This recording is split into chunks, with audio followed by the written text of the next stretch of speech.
Hello mga ka-mindset! Mindset is power! Okay, so kwentuhan lang tayo mga ka-mindset, no? So, this was happened when I was still working in Abenson Appliance Center. So, isa itong kwentong napaka-inspiring, nakapagpabago ng buhay ko. So, actually, yung kwentong ito, nakuha ko lang sa gwardiya namin doon. So, shout out sa'yo, Boss Chief, kay Boss Calvo. So, hindi ko lang siya pangalanan, no? So, there was a time, nag-pep talk kami, nag-pep talk yung store, or may meeting yung store. So, nag-sharing kami ng ideas, or mga inspiring na kwento.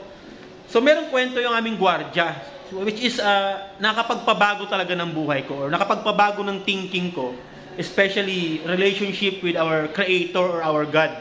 So, ang kwento, merong isang lalaki, di ba? To make the long story short, merong isang lalaking survival sa isang plane crash. So, since survival siya, napadpad siya sa isang isla.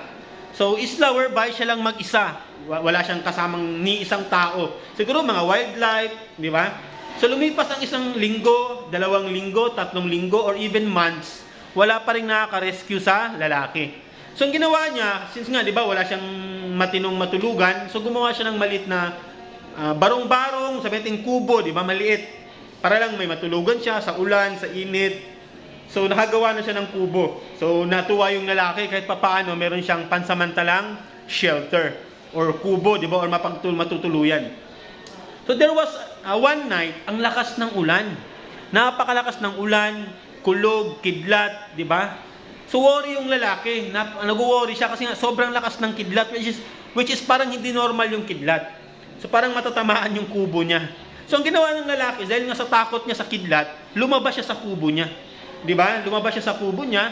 And then, unfortunately, di ba? Unexpectedly, di ba? Natamaan yung kubo niya ng kidlat. Natamaan, as in natamaan, and then nasunog. So, nung nasunog yung kubo niya, yung shelter niya, di ba? Hitting by thunder, di ba? Nag-spark yung apoy. Ang ginawa niya, umiiyak siya. Sigaw siya ng sigaw. At alam mo kung anong sinasabi ng lalaki?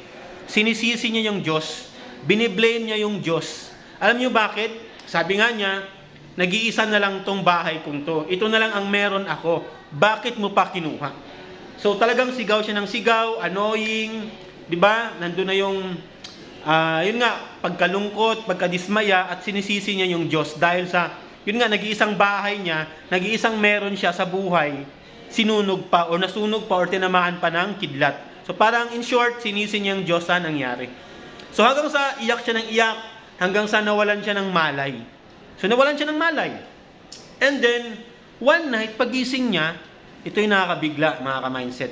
Pagising niya, isang umaga, one day, pagmulat niya sa mata niya, nasa loob na siya ng isang barko.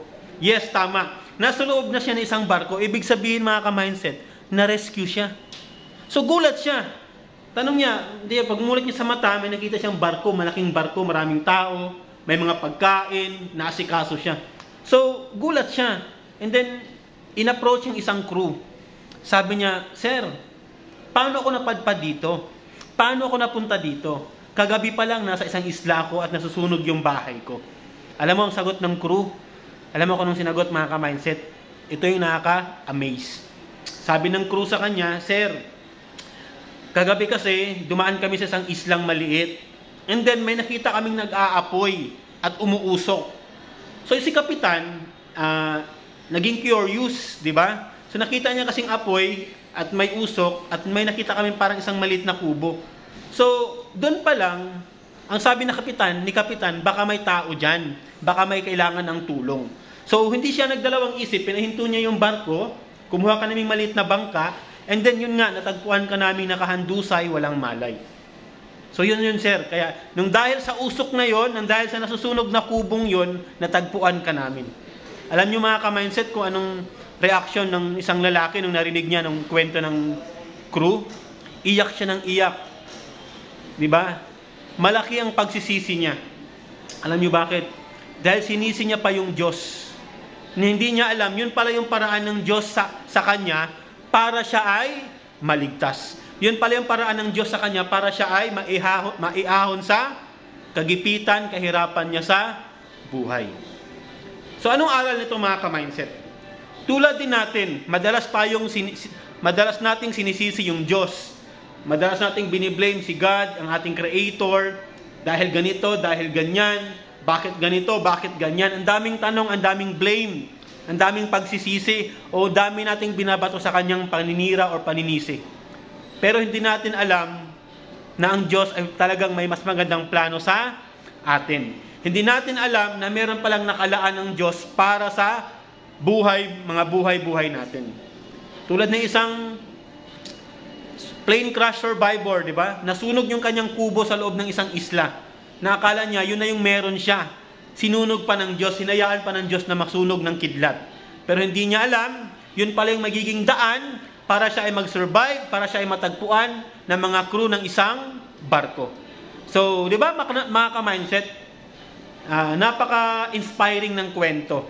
Napaka-motivational ng kwento. So, gaya sa atin, huwag tayong puro sisi, huwag tayong puro blame. Kumapit lang tayo sa Kanya, magtiwala lang tayo sa Kanya. Ipagdasal lang natin kung bakit nangyayari ang ganito, bakit nangyayari ang mga ganyan. Magtiwala tayo sa itaas. Okay? So, once again, sana may natutunan sa kwento. Okay? So, tandaan, mindset is power. Bye. Have a good day.